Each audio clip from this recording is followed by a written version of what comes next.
switch. Hey friends, welcome to another episode of Sketchy Ideas, the live video counterpoint podcast where Michael and I illustrate, debate concepts surrounding leadership, business, personal development, health, movies, you name it. We talk about it, why it's important, how to help you get better. And we want to make sure you think twice before implementing that brand new thing you just found on the internet. Hi, I am Brad James. And I am Michael Rambola. And I am live from my car today because it's been a wonderful week. But before we dive into our topic, which we're going to take, if you were watching last week's episode, we're diving into now taking how you take that gut decision making and build in understanding of data and value of data and how to add value to your data in order to help you make those gut decisions. But before we do that, a word from our sponsors. Over to you, Michael. For business owners responsible for the success of their organization, Spirity offers the one application-driven business transformation system that aligns everything that you're doing in your organization to the things that really produce value. There's a lot of things that feel good. We want to make sure that you're doing the things that really are good for you and your business. How do we figure out what those things are? Let us show you how. The Spirity Business Transformation System gives you insight into the data that will validate those gut decisions and tell you whether you're magic or the data is. One way or another, we're going to help you get to a better outcome. Reach out to us at spirity.com for more information. And just remember that when you're running a business, you don't have to do it all by yourself. I've learned that firsthand, dealing with some issues in this last week. You can rely on others, especially my close friend over at Cream City Marketing. Aaron has been phenomenal this week in the looking into the flames of chaos and helping me make sure that all the business stuff is moving forward. So if you're one of those people running a business and you're struggling to figure out marketing and some of the tools around the tactics to make stuff happen, and you're having trouble organizing it, or you're in a jam, do me a favor. Get in touch with Aaron over at Cream City Marketing at aaron@creamcitymarketing.com. All right, with that, here we go. Let's dive in. All right. So last week, Michael, you and I really talked a lot about gut check decisions and how it works, why gut check decisions are important. Yep. But at the same point in time, understanding that our gut is far from perfect. Yeah. Do you want to give us a little bit of a recap so then we can frame it for our audience this week? Absolutely. So remember, folks, when we talk about gut decisions, what we're really talking about is operating from your intuition. And your intuition operates from pattern recognition. Now, how much you can trust your pattern recognition is based on the quality of your experience and the familiarity of the context. If you are operating in a familiar context and you have good quality experience in that context, then your ability to recognize the patterns of that context and apply them to the new situation is high. If, however, one of those other two things is not true, or if you delusionally believe it's true and it's not, you're putting your decision outcomes at risk. Why does this matter? Because there are a lot of things that look like positive patterns. We call them vanity metrics. They feel good, they look good, but are they good? See also most bad habits, right? It feels good. It might even look good at the time. Like, oh, I don't know, cookies look good, feel good, taste good, are good, to be determined. So that pattern recognition is good when it's based on good data. But when it's not based on good data, I'm looking at the wrong things, the things that don't produce value, that's when that gut might be leading me towards cookies and not quinoa. Apparently, that's where I should be eating. I don't know where that, thanks, Freud. I don't know where that one came from. Cookies or quinoa? Especially, so the other part of this, for those of you who are recalling last week's episode, is that in an age of noise right now where we're constantly getting information, your gut check and those vanity metrics become less valuable. And so that's why today, Michael and I were like, okay, let's find a way to connect the dots. There are ways to simplify and measure the value of your data. Okay. Here's a little backstory. I want to share this with you. In a previous endeavor, I ran a financial services practice. What that meant is that you were basically driving the activity on dials, reaches, and sets were the start of the activity. And then if you just ran that, you would get to a point. But the thing is at some point, the value of the dials, reaches, and sets towards the next set of stats, which we were tracking, which was the type of meeting, how many referrals we were getting, et cetera, like all of those other metrics that went along with it, added the layer of value to that initial activity metrics or the vanity metrics that Michael's talking about. So when we look at vanity metrics, we're not saying vanity metrics are bad. Vanity metrics are what give you your initial activity that allows you to begin tracking the rank or the wealth or the value of that activity. So for example, if you're trying to build a marketing campaign and you're looking at likes, loves, follows, those types of things, those are great, but you have to measure the quality then of each of those things. So that's where then you begin to measure engagement, responses back and forth, interactions, and then tying it to follow-up activity, which tends to be great. Did they message us and did we start a conversation? So without losing everybody on that stuff, I want to make sure that we can understand that there are two layers to this initially, and the third layer that we start getting into is the conversion layer. So in sales, we look at activity of dials, reaches, and sets. Then we layer in the activity of fact finder, closes, referrals, meals. And then the third piece is then you're going to generate amount of revenue or conversion metric on the back end. So when we're looking at data, we have to look at each of these three layers of data to give us actually if our initial activity and vanity metrics are providing and driving to the conversion data that we're looking for. So whenever anybody's saying and talking about data and why it's so important, yes, the vanity is important because that's your showing up to the game. So when Michael and I talked about this and setting this up, we used the game of baseball. Do you remember that conversation, Michael? Very well. I thought it was excellent. Let's go there. So if you're a sports fan like I am, and I'm a Cubs fan, so if we look at things like Moneyball or what Theo Epstein did with the Cubs, for all of you Brewers fans out there, you also had a brilliant individual build your data platform for you to monitor your talent. They're all running off of data. If you follow the basic Moneyball concept, they were saying, okay, this archaic data of batting average was archaic because it was essentially saying every time I get up to bat, if I didn't get a hit and that average was low, I was not a good player in terms of offense.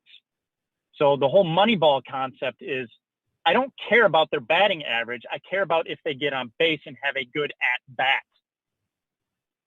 So getting on base can be done one of three ways. You can get a hit, which gives you your batting average. You can take a walk, which means they pitched you 4 balls, which means you added up pitches on the pitcher's end, or you could get hit by a pitch, right? Which is the least preferred of the items. And then on top of that, they said, great, on base percentage is good. The next layer the next metric we need to look at is also then slugging percentage. Slugging percentage being what is the likelihood of me getting on base, but on base in a scoring position, which means second or third base or a home run. So they were looking at those types of things rather than looking at just straight getting on base, because runs and RBIs are really the conversion metric that we're talking about here. So you have to look at all of the data you're monitoring inside of your company in a way that you're looking at each layer, the initial activity of getting out up to bat, then the type of at bat that you have, which then gets you on base, and then the level of where that on base gets you. Is it to first base, second base, third base, or home? All of those things come into play. So that's where we're at with this whole thing. So, Michael.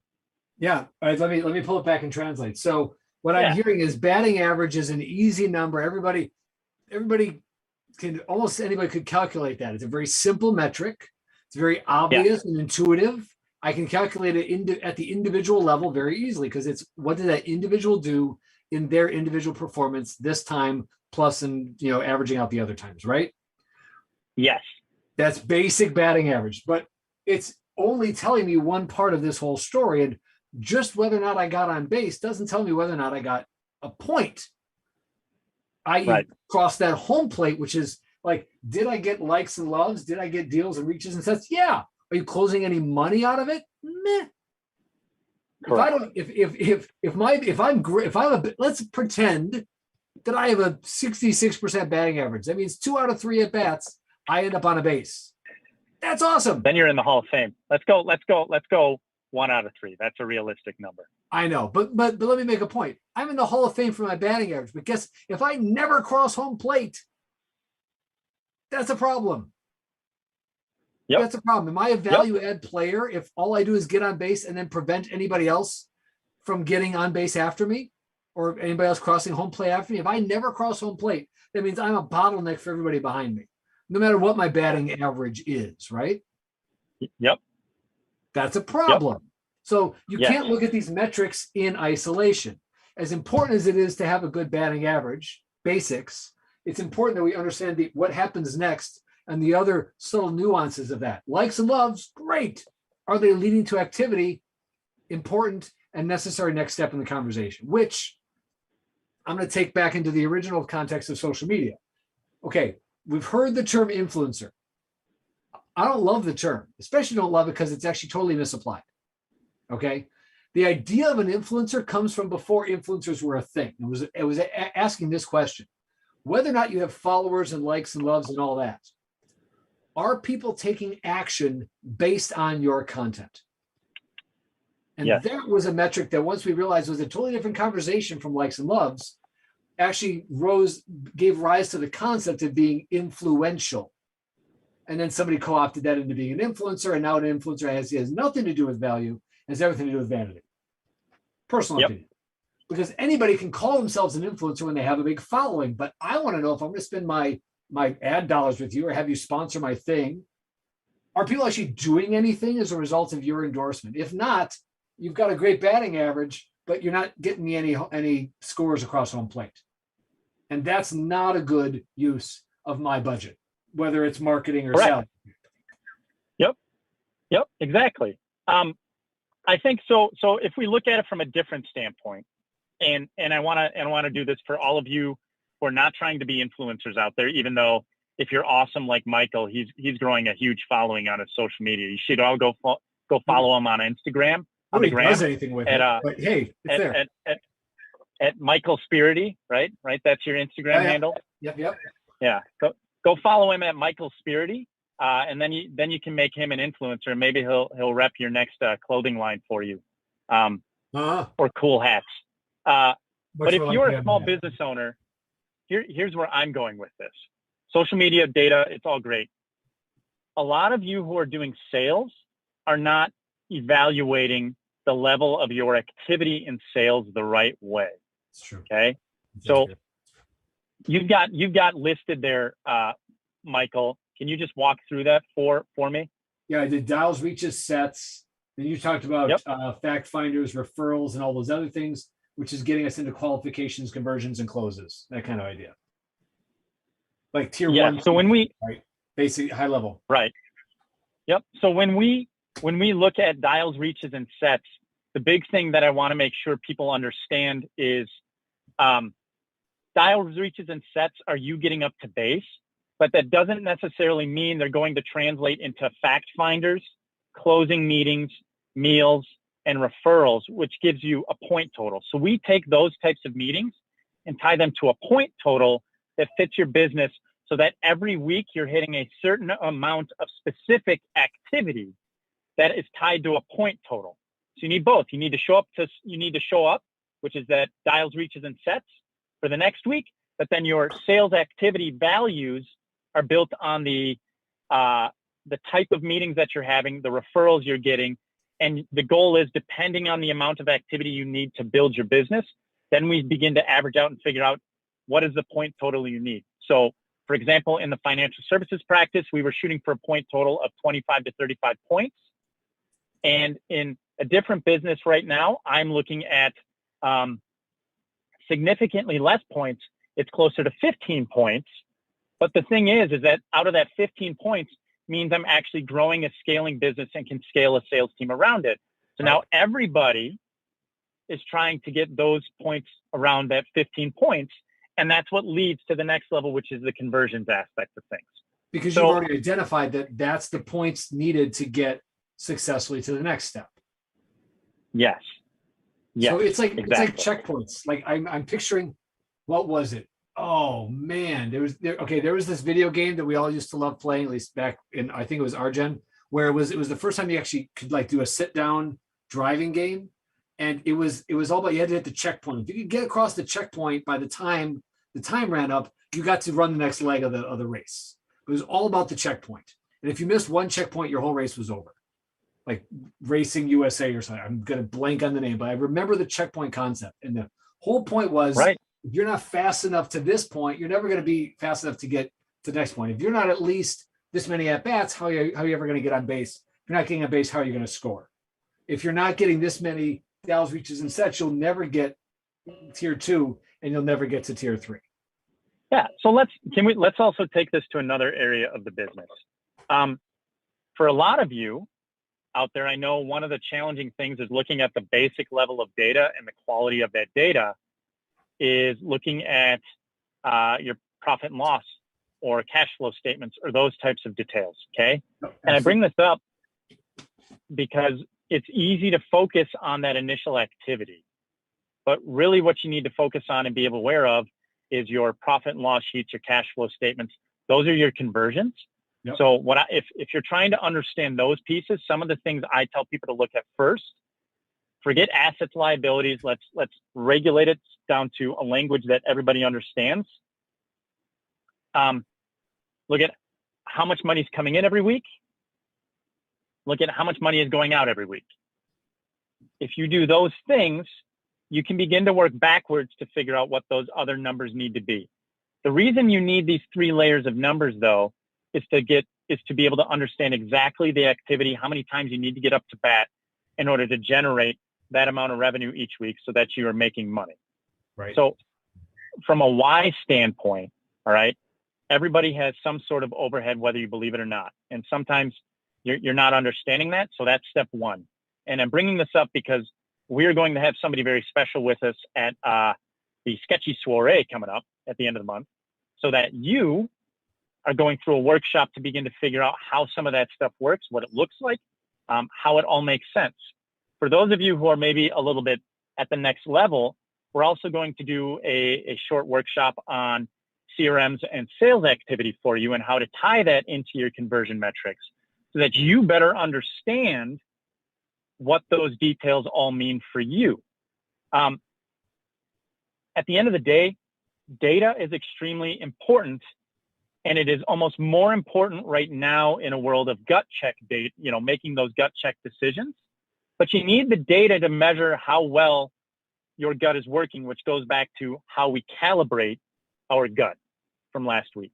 Exactly right. So if we're looking at all of these details and we understand that at the root of any business, you have money coming in and money going out, you can begin to measure those details. You just have to begin to learn as a skill over time what each of those different things mean and how to make it worthwhile for you. Right. And I think that's important because at the very least, whatever data you're collecting, well, okay, let me actually, I'm putting a caveat on my statement before I even finish it. Sometimes you're going to be collecting data that you don't know what to do with yet. But I guarantee you, if you don't collect it, once you figure out you needed it, it's too late to go back and get it. Yes. So always is. And if you try to go back and get it, odds are you're not going to know where to find it or what it even means, because it's not going to make any sense to you. And when you do go back and get it, you're going to go, I'm going to throw it out anyway. Yep. So when in doubt, collect more data. I was working with one of my clients yesterday. They were looking at their ticketing system. They do IT work, and they're not capturing right now open time and close times of each individual ticket. They're just of each step on the ticket. They're just capturing the overall ticket. Well, that data is something, but it's not everything. And until they turn on the other two data points to capture, they won't have enough captured data to do anything with. So capturing it, before, even if you don't think it's going to be a valuable piece of data later, capture it as you're creating it.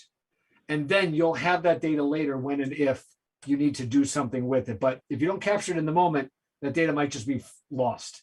And basically you're operating at that point. So when in doubt, capture more data, even if you don't know what to do with it yet. And that's going to take me to another point, which is something I kind of hit upon yesterday. Your gut, back to our calibrating your gut, which Brad just alluded to. Calibrating your gut is also about reducing something that we've nicknamed the delusion gap. There's a gap between reality and your perception of it. We've nicknamed it the delusion gap. How do you close and here's why this matters. You're going to make a decision from your perception, because it's all you can do. You're going to make a decision based on how you perceive the situation in the world. You can't make a decision from reality because there's no way for you to know all of it. The question is, how close is your perception to reality? Size of said gap, delusion gap. You can close the delusion gap with better My data. perception is my reality. That's accurate. It's not your reality. It's just your reality. Certainly not mine. I'll tell you that much. So the goal and the idea here is, how do we reduce that gap with good data? So good data reduces delusion gaps. I'm saying that again. Good data reduces delusion gaps. It brings your perception closer to reality. And wouldn't you like to make a decision based on a better understanding of reality? Well, okay, I think assuming you would. Are you saying my delusion gap is like the Grand Canyon? I would not even begin to measure it, Brad. I'm not saying anything about its size. I'm just saying I don't even want to try to start measuring it. I don't think I have properly, speaking of calibration, I don't think I have properly calibrated tools to measure the size, scope, depth, and breadth of your particular delusion gap. I know I can't measure my own. I'm literally a part of it. So based on how, what is it? I can either observe the motion or the position of an atom. It's like, I can't measure me. I just know, I know it exists. I just don't know how big it is. My delusion gap. I think what he's saying, friends, I think what he's saying is that I have a very delusional mindset right now, and he's very accurate and precise. I would so never in other words, say that. He's trying to use rationalization and science to try and explain away that for some reason he thinks I'm crazy. It's okay. I would never use that word. I am not properly credentialed to use You're right. that. You'd use high vocabulary that people like me get lost in order to confuse me some more. Yep. Yeah. That's right. Okay. That's a technique. Thanks. You're welcome. Thanks, Michael. Absolutely. Okay, so let me kind of hit the highlights here. So we said, how do we turn vanity metrics into vanity metrics? But I think the idea Bring is it home. Bring it home, Brad.